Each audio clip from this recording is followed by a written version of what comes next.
Welcome to Stellar Reflections, the space where astrology meets real life. I'm Georgina Sierra, here to explore the cycles, crossroads, and inner seasons that shape who we become. Whether you're stepping into adulthood, navigating midlife, or entering a new chapter of wisdom, you'll find insights, stories, and cosmic guidance to help you understand your path. This is a place for all people, all identities, and all phases of life. So no matter where you are on your journey, you're welcome in this space.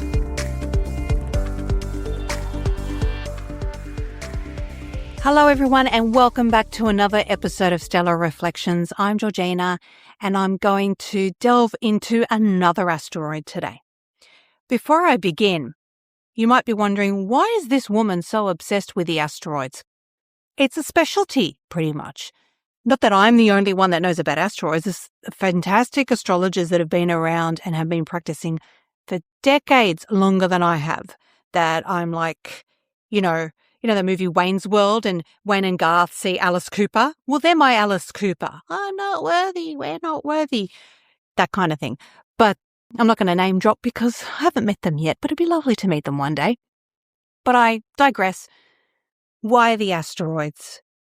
When I finished my astrological studies, like any field, you find a specialty. It's not something that you choose. But when it comes to astrology, and do you ever finish astrological studies? Never. You're always learning. It is such a wide field. I'd say it's wider than science sometimes. It really is mind-boggling. But something pulls you, it calls you. Some people, fellow astrologers and students, were called to asteroids, others to relationship astrology. For me, it was the asteroids. They just kept calling. And just as they're very subtle in coming into the astrological world again, that's how they started calling me. And the more I ignored them, the louder I got. And that's very much like a lot of transits that we experience. We see signs and we ignore it. And the more we ignore it, the louder it gets until we acknowledge it and take action, and then it quietens down. So with that, I'll move in today's asteroid of the day, and that's Persephone. Now, she has a bit of a personal connection. Growing up, my late father was very much across not only the Greek language, but classical Greek and ancient Greek, and the history as well. And he was someone, now it runs in my family that people run off with a talking stick. And my grandmother, she would just, talk nonstop, but she was the type of talker that would tell you the gossip of the village and the exciting stuff too. My dad was a boring one, rest his soul. It's true, he was boring.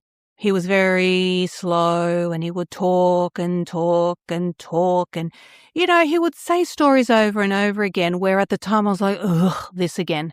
But now that he's passed, I don't remember. But it does come back. Certain things do come back. I think they're buried somewhere in my subconscious. His eldest brother would run off with a talking stick, but he was a comedian. I remember he once came over, and he was a charmer. He was an actor for a bit.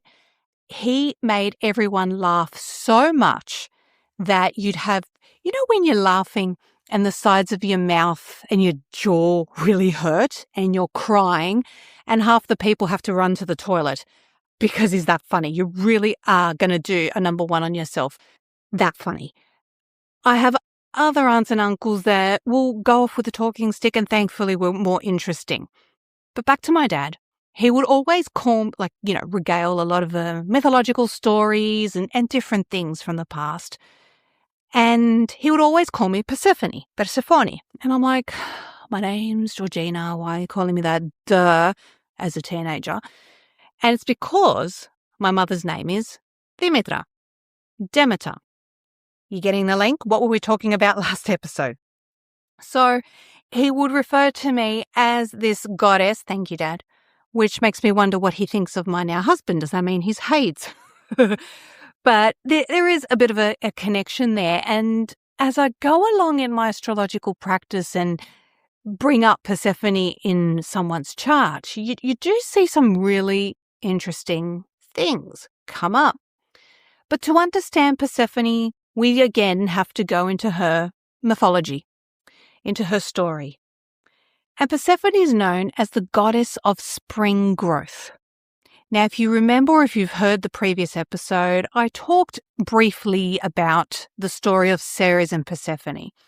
And Ceres and Persephone, or Dimitra and Persephone, would happily wander the earth, and while they did, just think of like Snow White, smelling the roses or what have you, and butterflies and landing on her shoulder and birds floating around, la-di-da-di-da. And while that happened, the earth was blessed with perpetual harvest. There was no winter and no deprivation. Until Persephone was abducted by Pluto. The story goes that in her abduction, she was off smelling the narcissus flower, and she was distracted, and her mother was doing her own thing as well, and the earth opened, and Pluto abducted her, and the earth closed again. Ceres looked around going, "Hey, Persephone, check this out." Persephone? Where are you? Sweetie? No response. She couldn't find her anywhere. She literally roamed the planet to find her. She even consulted Hecate, who's known as Diana, to help her. They couldn't find her. And then she asked Helios, the sun god, "Have you seen Persephone?" And he's like, "Oh, yeah," from up there. He could see everything. He goes, "Yeah, Pluto took her." "Well, what? Excuse me?" And she's like, "Yeah, Zeus approved it and everything. It's totally cool. She's safe. She's in the underworld." And rather than Ceres being a kick-ass goddess and going into the underworld, going, "Oi, you didn't even ask for her hand," she hides in shrouds away from all the gods in her disapproval. She ended up going to Eleusis in Greece and going to Queen Metanira's castle and caring for her infant son as a nanny. The queen didn't even know that it was the goddess Ceres. Unbeknownst to the queen, she tried to make this prince into an immortal, but the queen caught on and she stopped it, and that's when Ceres revealed her true identity. And the queen's like, "Oh, I am so sorry." And, she didn't let her do what she wanted to do, but the queen, in exchange, built an altar for her where they conducted the mysteries and rites of worship, the Eleusinian mysteries. And this is actually a real place. It's Elefsina in Greece. It's maybe 15 minutes to half an hour outside of Athens. There's an Air Force base there. There's a petrol refinery there now. But these ancient sites are still there. Now, what's happening in the underworld? Hades, also known as Pluto, yep, the planet that we're talking about, he's the god of the underworld. Now, I like you to think of this guy like Lucifer. Now, you're probably all going, "Oh my God, this woman's lost it. What is she going on about?" So, Hades is actually Pluto, who, with the arrival of Christianity and organized religion, is known as Lucifer as well. And you know the show on Netflix, Lucifer, if you've seen it? It's not as scary as you may seem. It's actually quite interesting because the villain, being Lucifer, you see him as the hero. We see things from his point of view. Not to justify anything, I recommend or please suggest in this conversation to think outside of the box. Take organized religion out of it and see things through his eyes. He's not the villain in his own story. But in this show on Netflix, it's pretty similar, where he meets this detective, the Persephone, so to speak, and solves crimes. But if someone who has been killed is an innocent, oh boy, watch out. He really goes after them. And he goes through this evolution through the whole series where he realizes hell cannot be ruled without an angel, that there's this divine governance over something so dark. So it gives this really different look to the underworld, a different understanding. as I said in the previous episode, I want to challenge the story about Persephone because, you see, there is another myth that goes around that, yes, she was roaming the earth, la-di-da-di-dee, and doing her thing, but she started seeing spirits roaming, and it was spirits of the dead, and no one had taken them into the underworld to be reborn. And she chose to take them herself and became the queen of the underworld. Let's pause that one there and continue with an alternative story. So, in the previous myth, she was kidnapped by Pluto, by Hades. Now, Zeus commanded Hermes, Mercury, to go to the underworld and convince Pluto to return Persephone. And he's like, oh, I don't know. Let me see, I'll think about it. And what Hades did instead was like, look, your mum wants you back. I'll take you back. Sure, yeah, no worries. But maybe you should eat something. Now, Ceres had told her daughter, under no circumstances are you to accept anything to eat or drink from this god. But he tempted Persephone to eat pomegranate seeds, of all things. She's like, oh, I don't know. Mum said no. And he goes, look, I can't return you to your mother. You've been here so long. She might think I didn't feed you or take care of you. Come on, have some. Just a little bit. So what does she do? She had 6 pomegranate seeds. Now, this is a symbol of sexual consummation. Could you imagine? You get married, you don't actually do the act, but actually eat pomegranate seeds and like, oh, well, can't go to the courts now and get this annulled. Being silly. But seriously, this act married her and bound her to Hades. Now, I also want to, again, challenge this story. There is a artwork by Scarsellino called The Abduction of Persephone. I will describe it to you. It has very dark colours in the background, as if it's like the last few minutes of twilight or a sunset. There are 3 maidens with very like alabaster skin, just like Persephone, and she's very Venusian and very, she's got curves. She's gorgeous. They're trying to drag her away from Hades. Hades is this really buff guy. Darker skinned, olive skin, I'd say he's a little bit more tanned, very handsome, and I would say he's got hot arms too. Yeah, that's just me. But just imagine, doesn't matter how you identify or what you're attracted to, people telling you they're not for you, no way, them, but you're looking at this person who you're very attracted to. Your head is turning. And in this picture, while her body, her arms are being grabbed by these maidens to save her, her body language, her body is turned towards Hades. Her head is turned towards him. And in seeing this, a picture says 1,000 words. Are we sure she didn't choose to go into the underworld? That's the challenge. The story continues in that Ceres does go into the underworld. She's like, right, I've had enough of this. I'm reclaiming my goddess nature. I'm just not going to mourn about this. I want to go get my daughter. And she struck a deal with Hades. She is reunited with her daughter at Elefsina, as she has learned of Pluto's deception and she refuses the world to be in famine. She's like, right, I'm getting my daughter back. If I'm happy, everyone's happy. The world is being fed. Zeus gets his wish of being worshipped. And Zeus, also with the help of his mother Rhea, brought a truce between Pluto and Ceres, where for every pomegranate seed that Persephone ate, she will spend a month with Pluto in the underworld and the rest with her mother. So 6 months in the underworld, 6 months on Earth, which is how the seasons were explained. Interesting there, isn't it?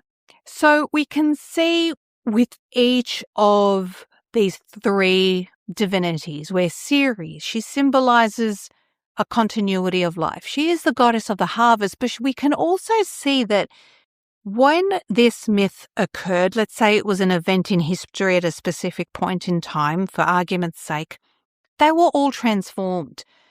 Ceres transformed, and she became from a mother to a mother-in-law. Eventually, and apparently, she turned into a grandmother as she transformed the earth. Persephone, she was transformed into the queen of the underworld, a wife and a mother.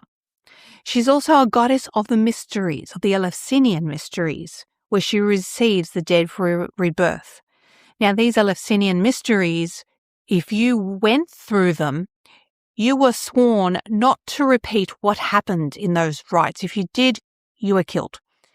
And so, no one knows what happened. We can speculate, but the secrets have been well held, even till now.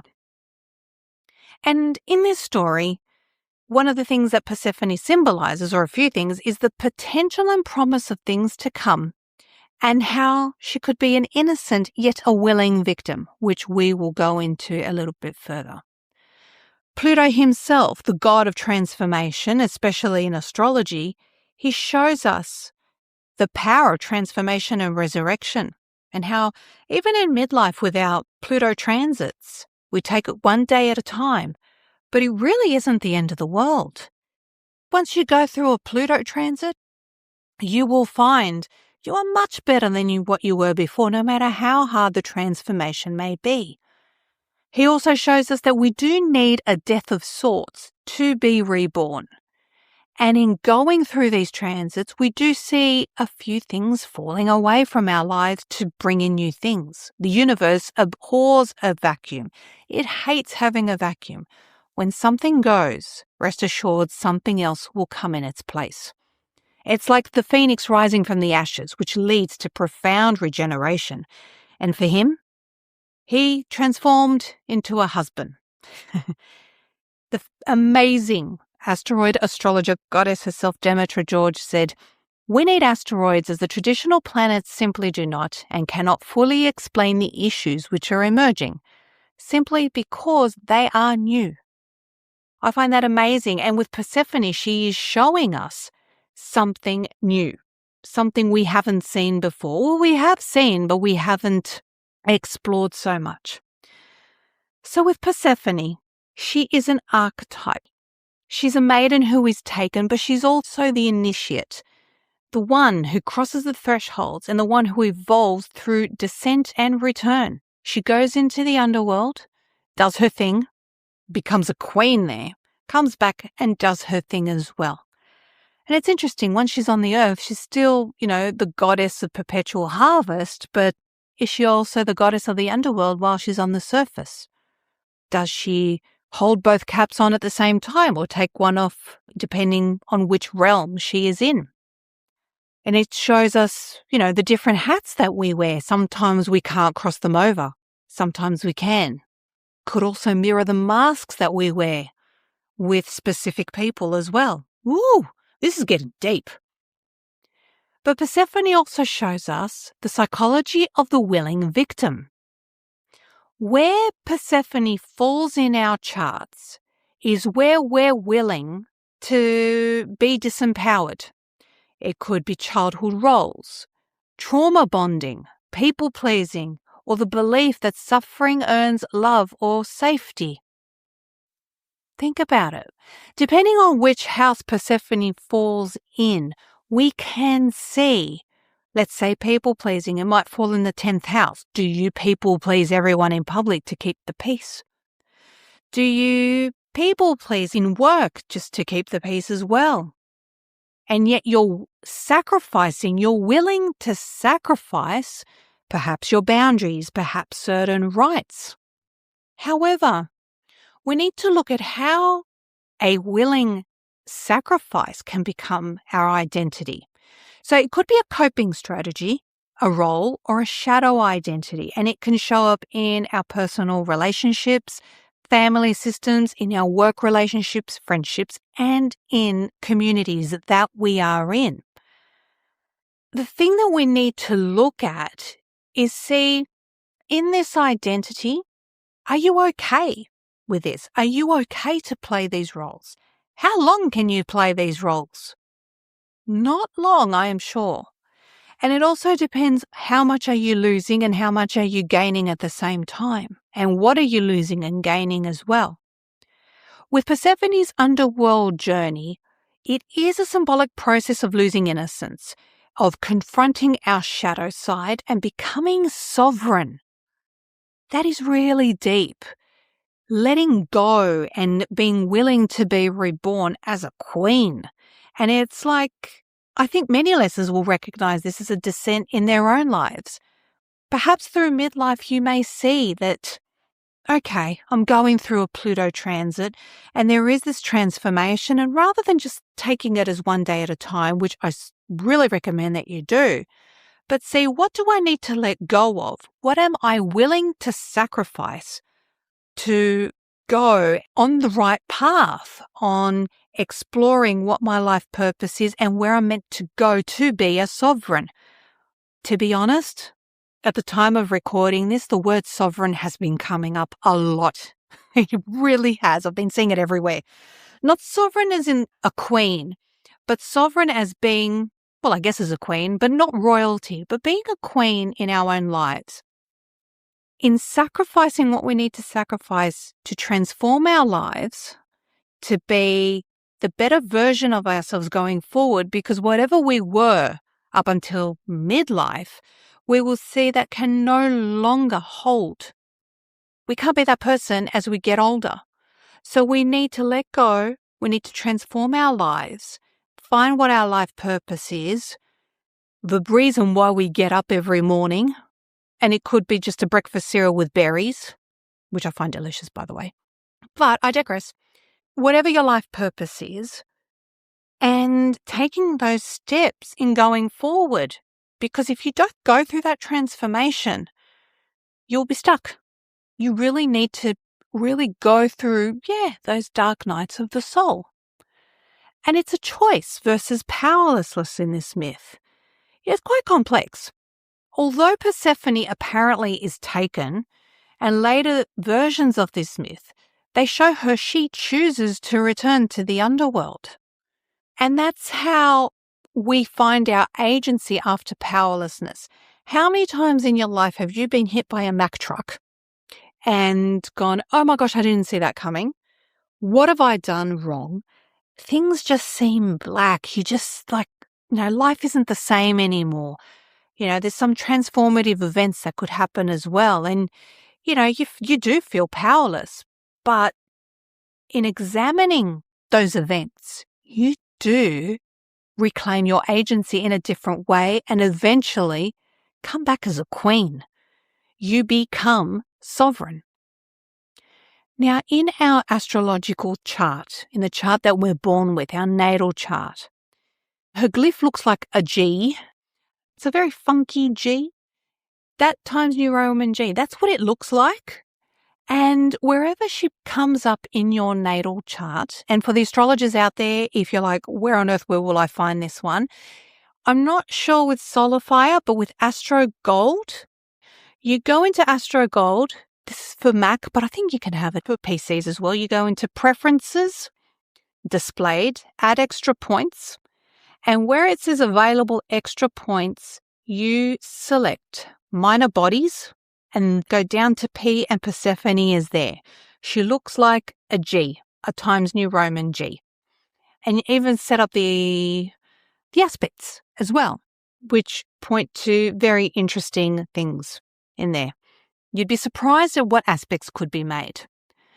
So, when we see Persephone in our chart, she shows us where we give up our power too easily, where we are initiated through darkness, where we learn to say no. That is huge. It can take a lifetime.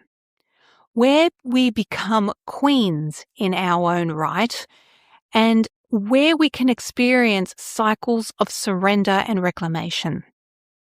I would say overall, where Persephone lies in your chart is where you're willing to make sacrifices, and it doesn't matter.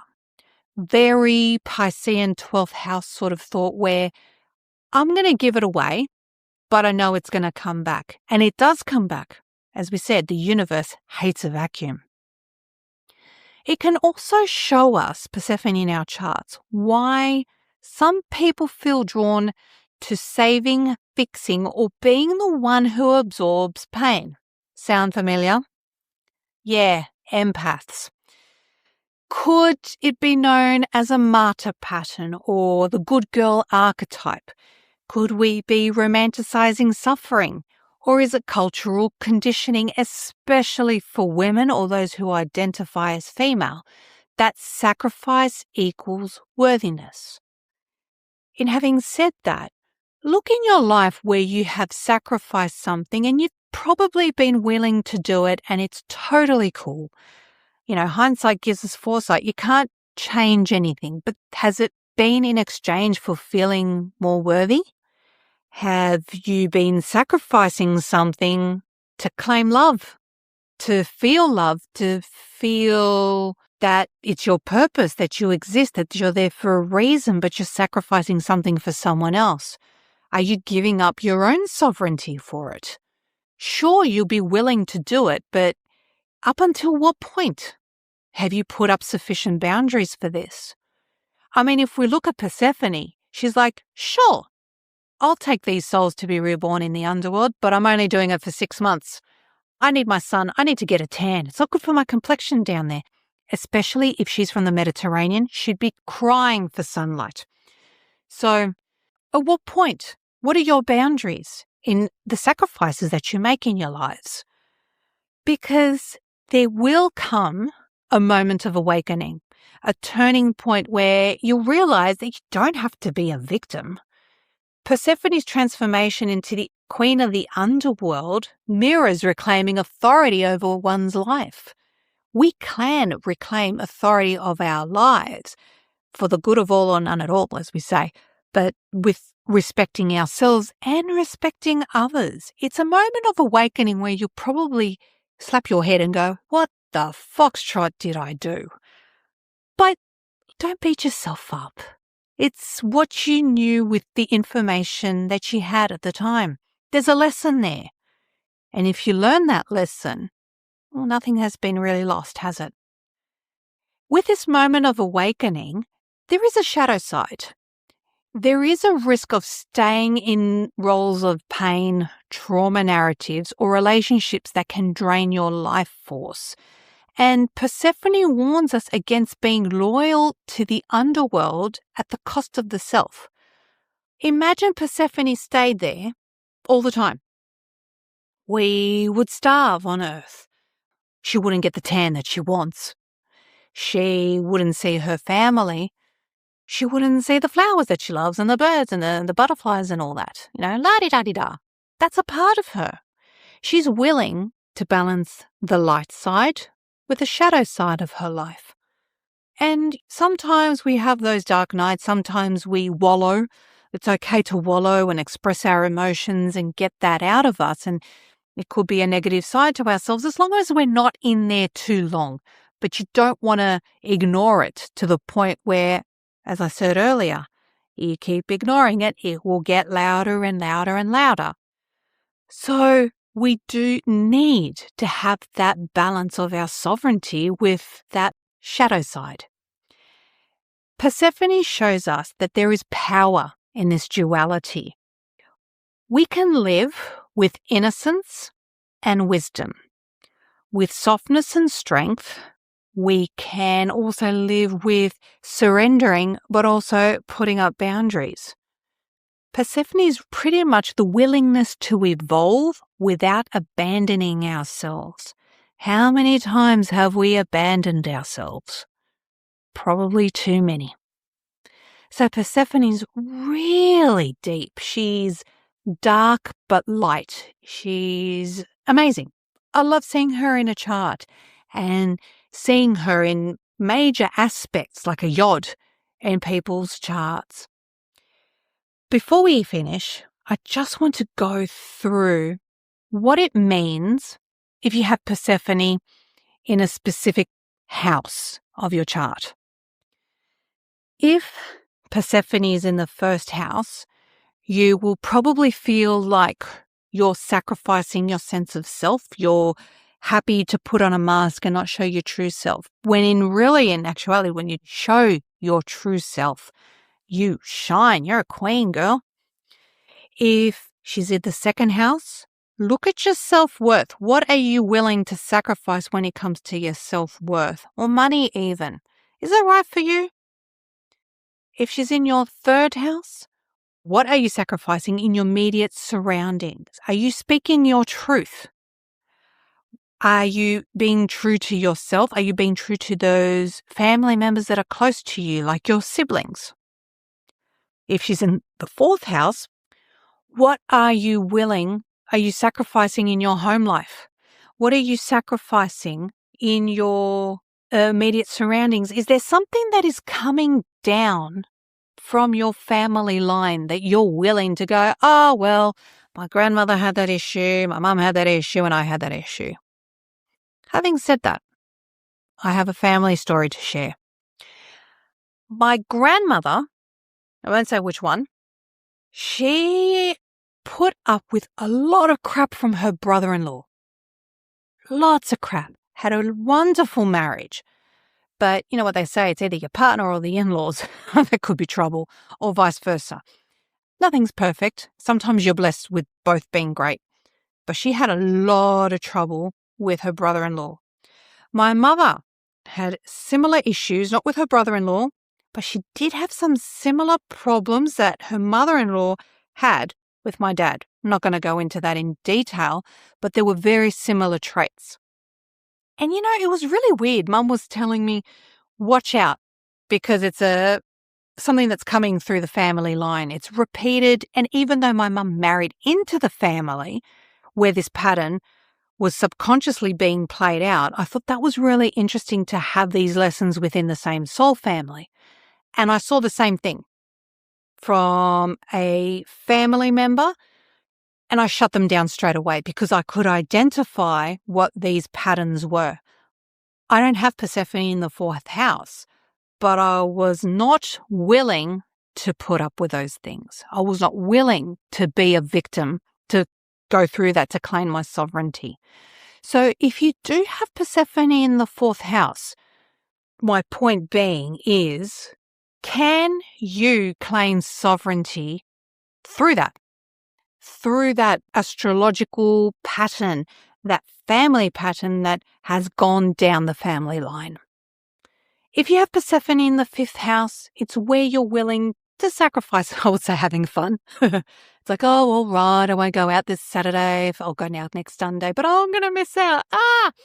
No, it's where you're willing to transform. And I would say with Persephone in the fifth house, it can be quite transformative in your creativity, sacrificing for your art. Watch out for that. These are very general, by the way. With Persephone in the sixth house, look at your routines, look at your health and your work routines. And the sixth house can feel like, especially if you have the sun there, like a weight on your shoulders. What are you carrying there that isn't good for your health, that you do need to balance out? In the seventh house, Persephone in the seventh house, your relationships, how you interact with other people, and not necessarily your romantic relationships, although it's probably highly highlighted with that. Where are your boundaries in your relationships? What about your partner? Are they, he or she, respecting your boundaries? Are you doing the same to them? In the eighth house, when you have Persephone there, like the eighth house is a very dark house. It's very much about taboo topics.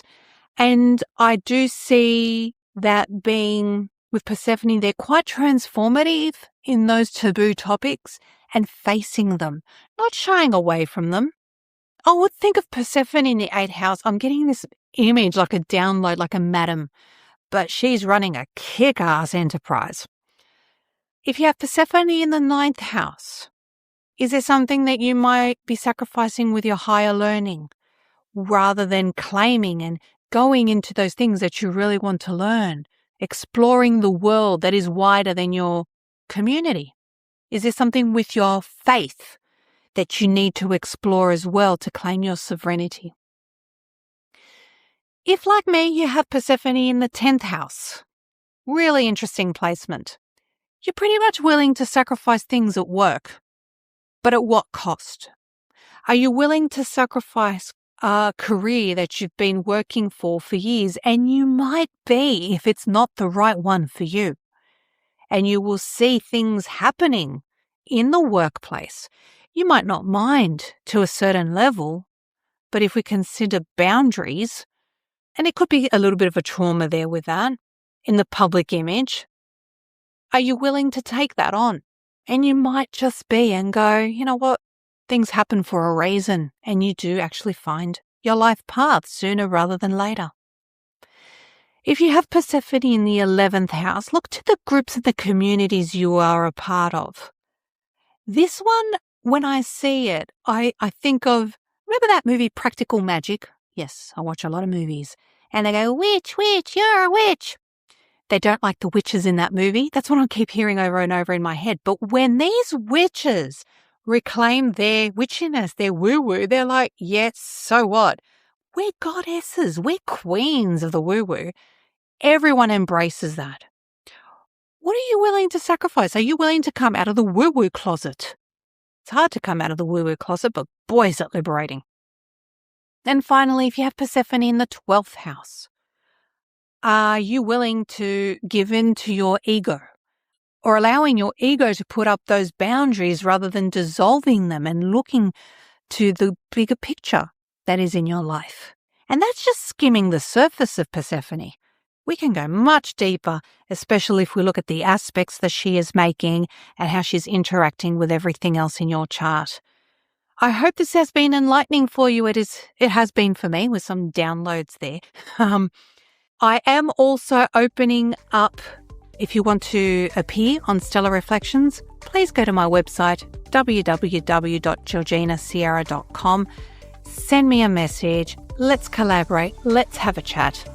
And I'd love to have you on to have these amazing conversations. Again, I hope this has been helpful for you, and I look forward to talking about another asteroid with you next time. Bye. Thank you for spending this time exploring the cosmos within and around us. I am grateful to share these reflections with you, and I hope they offered you a moment of insight, grounding, or reassurance. A special thank you to my producer, Jen Brown of JJ Boots Productions, for her care and support behind the scenes. Intro and outro music, Pulse Width by Tony Vodnik, licensed via Pixabay. If this episode resonated, feel free to share it with someone who may need it. You can find more of my work on my website, Instagram, or Substack, where I offer astrology for every stage of life. Until next time, may your path be clear and your inner light steady.